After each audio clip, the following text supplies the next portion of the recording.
कभी कभी तुम्हें ऐसा लगता है ना कि आखिर क्यों मैं तुम्हारी ज़िंदगी में आया।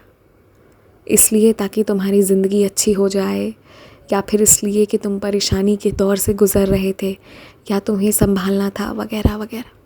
बहुत कुछ सोचते हो, पर जानते हो सबसे बड़ी सच्चाई क्या है? बड़ी मासूमियत से तुमने जानवरों की सेवा की थी एक समय पर। तुमने बहुत सरलता से, सच्चे हृदय से वो जो रोटियां खिलाई थी, वो किसी जानवर ने नहीं, मैंने स्वीकार कर लिया था। बस इसीलिए मैं तुम्हारी ज़िंदगी में साक्षात रूप से आ गया। और आज भी मैं चाहता हूँ कि वो सादगी तुम में हमेशा रहे। मैं जानता हूँ कि तुम पूरे परिवार के साथ खुश होकर एक साथ रहना चाहते हो, पर कुछ लोग हैं जो तुम्हें बहुत परेशान कर देते हैं।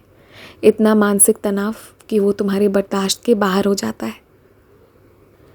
कुछ समय के लिए तुम्हें मैं वहाँ से हटाऊँगा। ऐसा नहीं है कि मैं सब तोड़ दूँगा या सब छुड़वा दूँगा, पर ऐसा है कि तुम्हारी कीमत समझने के लिए तुम्हें वहाँ से हटना होगा। और उसके बाद जब तुम वापस आओगे ना, तो सब बदला हुआ होगा। आने वाले कुछ समय श्रद्धा और सबूरी रखना, अपने मन को छोटा मत पड़ने देना।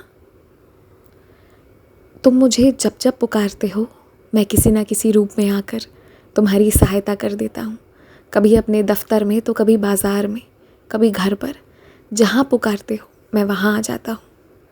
तो मैं भी ये चाहता हूँ कि जब तुम्हारी छुट्टी हो, जब कुछ वक्त तुम्हें मिले, तो तुम भी मुझे याद करो, मेरा नाम स्मरण करो।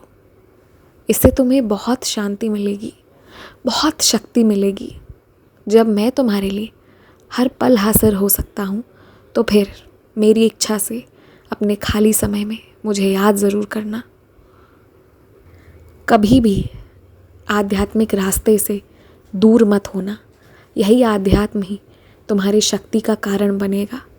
यही एक ऐसा मार्ग बनेगा जिसके माध्यम से तुम बहुत कुछ हासिल करते जाओगे। बहुत खुश रहो, सब बहुत अच्छा होगा।